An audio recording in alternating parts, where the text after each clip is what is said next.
Lorsque nous lisons les Écritures, il est toujours important de lire attentivement. Ici, justement, nous avons plusieurs détails très intéressants. Jésus, avant de choisir ses apôtres, alla sur une montagne et pria toute la nuit. La Bible dit qu'il pria toute la nuit. Toute la nuit. Donc certaines personnes diront que toute la nuit signifie 12 heures, soit de 7 heures du soir à 7 heures du matin. 12 heures. Jésus pria 12 heures pour choisir 12 hommes, 1 heure pour chacun. Ne seriez-vous pas enthousiasmé d'apprendre que Jésus a prié 1 heure pour vous personnellement? N'est-ce pas là une idée merveilleuse? 12 heures, priant, et disant, « Père, je dois choisir les hommes à qui je vais donner la mission de porter l'Évangile jusqu'aux extrémités de la terre. Donne-moi les noms des hommes qu'il me faut. » Ok? 12 heures, et ensuite Jésus descend de la montagne et commence à choisir ses disciples. Mais si je lis bien ce qui est écrit, il me semble que Jésus a choisi ses disciples un peu au hasard, au fur et à mesure qu'il les croisait.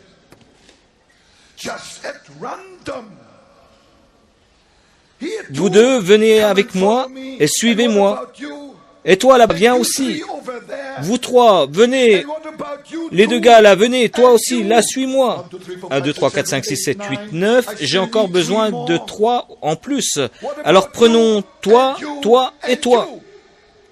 12. Le nombre était atteint. Les 12 disciples étaient maintenant au complet. Alors, lorsque je vais dire la chose suivante, je ne veux pas que vous croyiez que je manque de respect envers Jésus. J'aime Jésus de tout mon cœur, mais je vais quand même le dire pour que vous compreniez où je veux en venir. Je suis sûr que dans 2 minutes, vous allez être d'accord avec moi. Vous savez ce que je me suis dit? Je n'ai quand même pas besoin de prier 12 heures pour ensuite aller faire de tellement mauvais choix.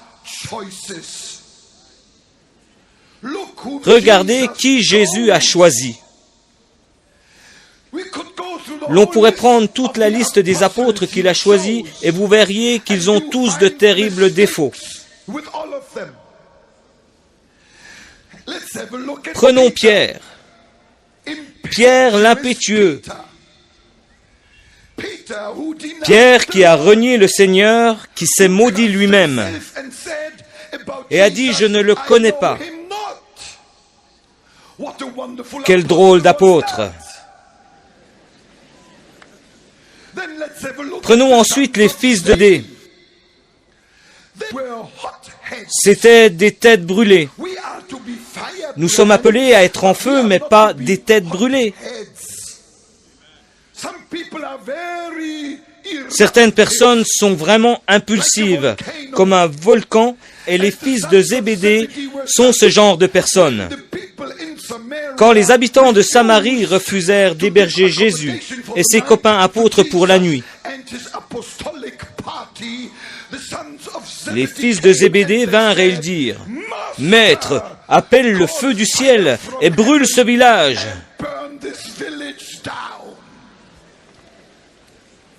Quel drôle d'apôtre! Je crois qu'ils avaient Élie plus en tête que n'importe qui d'autre. Mais Jésus n'est pas venu pour brûler les villages. Il est venu pour sauver ceux qui sont perdus. Je pourrais continuer encore et encore. Prenons le pire de tous les apôtres. Laissez-moi vous présenter Judas Iscariote. Nous savons tous que Judas a trahi le Seigneur avec un baiser. Avec un baiser. Quel crime terrible! Mais nous savons quelque chose de plus sur ce Judas que Jésus a choisi. La Bible dit que Judas était un voleur. Vous, les pasteurs et les prêtres, ne choisissez jamais un voleur en tant que trésorier dans votre église. Mais c'est exactement ce que fit Jésus. Il savait que Judas était un voleur et il lui donna la bourse des apôtres. Et quand un voleur est responsable de la caisse de l'Église, vous ne connaîtrez jamais ni la balance ni le décompte final. Car un voleur est infidèle. Alors voilà, je me trouvais avec le problème suivant. Je ne peux pas croire que Jésus ait prié toute la nuit. 12 heures complètes pour ne finalement recevoir que le nom de gens tellement ordinaires. Des gens très ordinaires. Mais qu'a-t-il donc bien pu prier? Pourquoi a-t-il prié pendant 12 heures? Qu'est-ce qui était sur son cœur? Que pouvait-il bien penser? A-t-il prié « Mon Père » C'est toujours ainsi qu'il s'adressait à lui. « Mon Père, montre-moi les 12 Superman d'Israël. Tu sais, mon Père, que je suis sur le point de leur donner cette grande mission. Et j'ai besoin de prendre les meilleurs parmi les meilleurs. Montre-moi ces 12 Superman d'Israël. » Jésus, je peux vous l'assurer, n'a pas prié ainsi, car il n'y avait pas de Superman en Israël. Il n'y a pas de Superman au Nigeria. Il n'y a pas de Superman en Allemagne. Il n'y a pas de Superman aux États-Unis. Il y a des Superman à Hollywood, mais ils sont tous faux.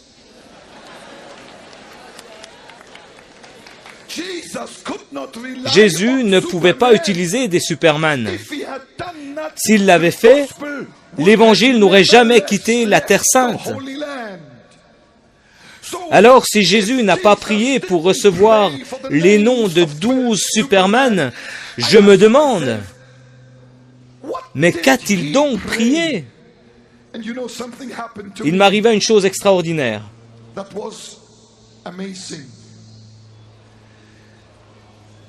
Un jour, le Saint-Esprit m'emmena sur la montagne où Jésus avait prié, et c'était un peu comme si j'entendais ce qu'il avait bien pu dire à ce moment-là. Voulez-vous savoir ce que Jésus a prié?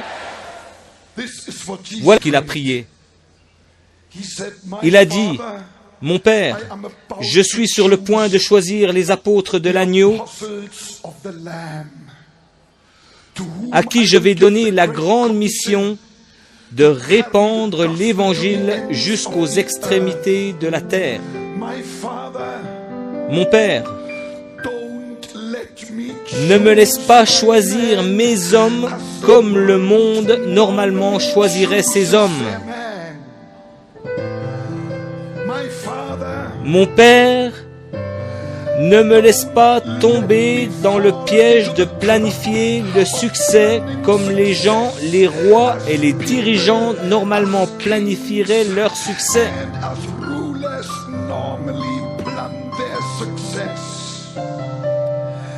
Mon Père, pas ma volonté, mais que ta volonté soit faite. Et une fois qu'il avait la victoire sur ce point, Jésus descendit de la montagne et choisit des gens ordinaires.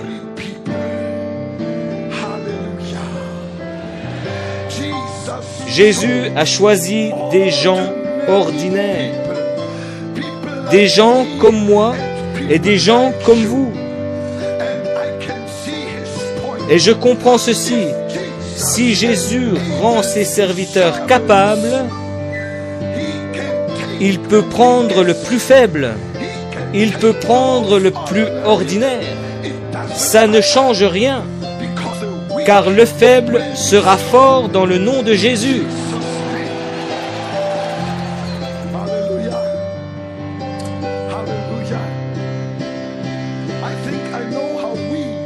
Je crois savoir comment nous aurions choisi. Nous aurions été à l'université de Jérusalem et aurions dit, donnez-moi une liste des hommes les plus brillants et les plus intelligents, les meilleurs dans leur classe avec les notes les plus élevées. Donnez-moi les noms de ceux qui savent le mieux influencer les foules.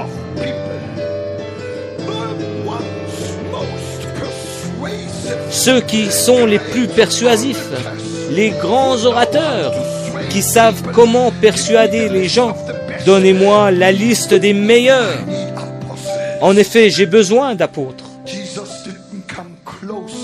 Jésus ne s'est même pas approché de l'université de Jérusalem. Jésus s'est dirigé vers le bord du lac de Galilée et a principalement choisi des pêcheurs ordinaires et sans instruction.